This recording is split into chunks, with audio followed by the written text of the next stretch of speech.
কিন্তু আমরা তো স্পষ্ট দেখতে পাচ্ছি যে আপনারা ঈদে মিলাদুন্নবী করবেন কি করবেন না সেটা নিয়ে দুই পক্ষ, তিন পক্ষ, বহু পক্ষ, 100 পক্ষ দাঁড়িয়ে গেছে। আমি শেষ করি, এটি নামাজ কিভাবে পড়া হবে কি পড়া হবে না সেটি আপনারা আসল ইসলাম নাকি চরমনাই আসল ইসলাম, আসল ইসলাম কি আসলে আটরশি, আসল ইসলাম কি আসলে মাওলানা রাজ্জাক সাহেব, এইটা নিয়ে তর্ক ছাড়া তো আমি মানে আর কোনো কিছু দেখি না।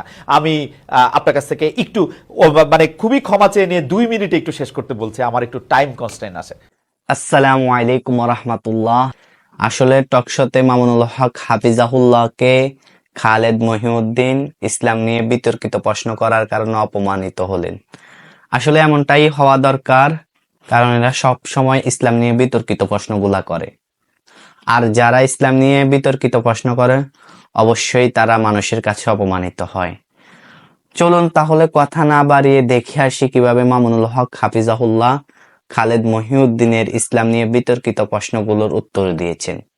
আর অবশ্যই ভিডিওটি যদি ভালো লাগে আপনার টাইমলাইনে শেয়ার করে দিবেন, আর মন্তব্যের ঘরে আপনার মন্তব্য জানিয়ে যাবেন। জি জি, প্রথম প্রশ্নটা আবার বলেন তো একটু। প্রথম প্রশ্নটা হচ্ছে যে আপনি পরিপূর্ণ ইসলাম বলছেন কিন্তু সাংঘর্ষিক। এই যে আপনি ঈদে মিলাদুন্নবী সহ যে সকল মতবিরোধপূর্ণ যে বিষয়গুলি আপনি প্রশ্ন তুললেন, দেখেন আমাদের মতবিরোধপূর্ণ বিষয় খুবই গৌণ।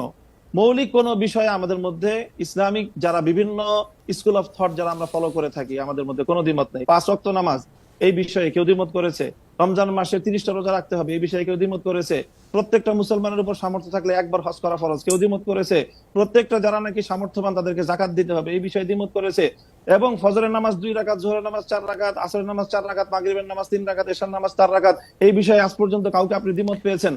খুবই শাখাগত কিছু বিষয়ে দ্বিমত রয়েছে মুসলমানদের মধ্যে, এবং সেই বিষয়গুলো আলোচনার মধ্যে আসে, এবং সেটা প্রত্যেকটা মতাদর্শের মধ্যে যখনই আপনি আলোচনা, জ্ঞানগত আলোচনা হবে তখন সেই দ্বিমতগুলি আসবে সেখানে।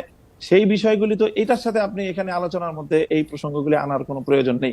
সোশ্যাল মিডিয়ায় যাদেরকে আমরা ইসলামী বক্তা বলে থাকি তাদের কিছু বক্তব্য এরকম তুলনা করা হচ্ছে, যারা একসময় ক্ষুদ্র ঋণ নিয়ে, সুদ নিয়ে ডক্টর মোহাম্মদ ইউনূসের সমালোচনা করেছিলেন, তারা আবার তার প্রশংসা করছেন। বক্তাদের একটি অংশ কি বাতাস বুঝে বক্তব্য দিচ্ছেন কিনা, এবং আপনারা যে ইসলামকে, যেটিকে আসলে পলিটিক্যাল ইসলাম বেশি করে বলা হচ্ছে যেটা, এবং যেই কারণে বাংলাদেশে ইসলামী দলগুলির মধ্যে অনেক বিভাজন দেখা যাচ্ছে, মানে কেউ হয়তো ইসলাম বিশ্বাস করছেন এবং জোর দিয়ে বলছেন যে জনাব মামুনুল হক যেগুলি বলছেন সেগুলি ইসলাম না, আরেকজন বলছেন যে ওইটা যারা বলছেন তারা কাফের। আসলে কোনটা বেশি গুরুত্বপূর্ণ, কোনটাকে আমরা ফান্ডামেন্টাল ধরবো জনাব মামুনুল হক? আমার প্রশ্ন হলো যে বিগত 50 বছরে ঢাকা বিশ্ববিদ্যালয়ে ইসলামী ছাত্র মজলিস, ইসলামী ছাত্র আন্দোলন, ইসলামী ছাত্র শিবির নামে আপনারা ঢাকা বিশ্ববিদ্যালয়ের ক্যাম্পাসে কোনো কার্যক্রম পরিচালনা করার সুযোগ আপনারা দিয়েছেন? ইসলামী কোনো সংগঠনকে দেওয়া হয়নি। এই জায়গাটার আমি ইসলামী রাজনৈতিক চর্চার যে সুযোগটা থেকে ইসলামপন্থীদেরকে চরমভাবে বৈষম্যমূলক ভাবে তাদেরকে দমন করা হয়েছে। মামুন ভাই একটা ছোট্ট প্রশ্ন কি করতে পারি? যে ধরেন আপনি যে, আমি কথাগুলো শেষ করি। আচ্ছা ঠিক আছে, কোনো অসুবিধা নাই। দ্বিতীয় বিষয় যেটা ম্যাডাম বললেন যে এই যে পোশাকের যে বিষয়, আমি কিন্তু পোশাকের যে বিষয়টা বলেছি সেখানে আমি সুনির্দিষ্টভাবে একটা কথা বলেছি, সেটা হলো এই যে আমরা যারা ইসলামকে রাজনৈতিক ভাবে আমরা রাজনীতিটাও যারা ইসলামের আলোকে করতে চাই, আমরা মনে করি যে ইসলাম কমপ্লিট কোড অফ লাইফ, সকল পূর্ণটাই ইসলামকে মানতে হবে। আমি ব্যক্তিগত জীবনে ইসলামকে মানবো, আমি ব্যবসার ক্ষেত্রে, অর্থনীতির ক্ষেত্রে ইসলামকে মানবো না, অথবা রাজনীতির ক্ষেত্রে ইসলামকে মানবো না। ইসলামকে এভাবে খণ্ডিত আকারে মানার কোনো সুযোগ আল্লাহর কোরআন দেয়নি, বরং পরিপূর্ণভাবে ইসলামকে, যারা পরিপূর্ণভাবে ইসলামকে মানতে চাই, এবং বিশেষ করে যারা আমরা রাজনীতিতে ইসলামকে অনুসরণ করতে চাই, আমাদের উপর রাষ্ট্রীয় যে দমন পীড়ন চালানো হয়েছে সেটা অন্য কোনো আদর্শিক ভাবে রাজনীতি যারা করে, আদর্শিক কারণে অন্য কারোর উপরে সেই বৈষম্যটা বাংলাদেশে অতীতে হয়নি। এই জায়গাটার কথা বলেছি। আপনারা বিষয়টা বারবারই আপনারা আলোচ্য বিষয়টা ভিন্ন দিকে নিয়ে না আচ্ছা ঠিক আছে। দ্বিতীয় বিষয় আমি বলি আপনি যে প্রশ্ন করেছেন সেই প্রশ্নের জায়গায় আমি আসি, যে একটা বিষয়ের গুরুত্ব আছে, সবটারই গুরুত্ব রয়েছে। সুদ, ঘুষ, দুর্নীতি সহ যেই সকল বিষয়গুলো ইসলাম নিষিদ্ধ করেছে এর প্রত্যেকটার বিষয়ে আমরা ফোকাস করি, আমরা আলোচনা করি। হয়তো সবটা আপনারা শুনেন না, বা সবটা সেইভাবে মিডিয়ায় কভারেজ পায় না। মিডিয়ায় কভারেজ পায় সাধারণত চলমান ইস্যুগুলো এবং যে বিষয়গুলোকে রাজনীতির সাথে সংশ্লিষ্ট সেই বিষয়গুলো গুরুত্ব পায় বা সেই বিষয়গুলো হয়তো অনেকটা ফোকাস হয়, কিন্তু সবটা বিষয় একই।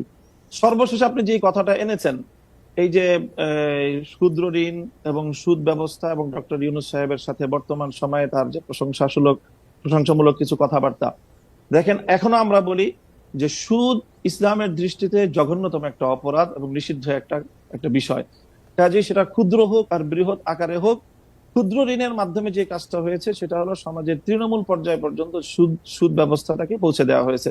সেই জায়গাটা থেকে আমরা অতীতেও সমালোচনা করেছি, আজও ডক্টর ইউনূস সাহেবের সমালোচনা করছি, ভবিষ্যতেও আমরা সেই জায়গা থেকে, ইসলামের জায়গা থেকে, যদি আমি মুসলিম হয়ে থাকি, আমাকে সেই সুদ ব্যবস্থার বিরুদ্ধে আমাকে কথা বলতেই হবে।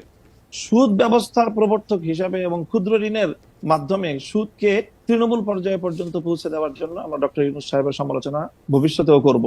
তবে তিনি একটা জায়গায় ভুল করেন, একটা জায়গায় সমালোচনার পাত্র, তাই বলে ওনার সব কাজই যে সমালোচনার যোগ্য সেটা নয়। তিনি দেশের অন্যান্য ক্ষেত্রে একটা দেশকে সামনের দিকে Okay. অগ্রসর করার ক্ষেত্রে এবং দেশের বর্তমান সংকট মামুন ভাই, উত্তরণের আপনার ক্ষেত্রে বক্তব্য তিনি পরিষ্কার। একটা নেতৃত্ব দিতে পারছেন। মামুন ভাই, সেই আমি একটু জায়গায় প্রশ্নটা আমরা করি। তার প্রশংসা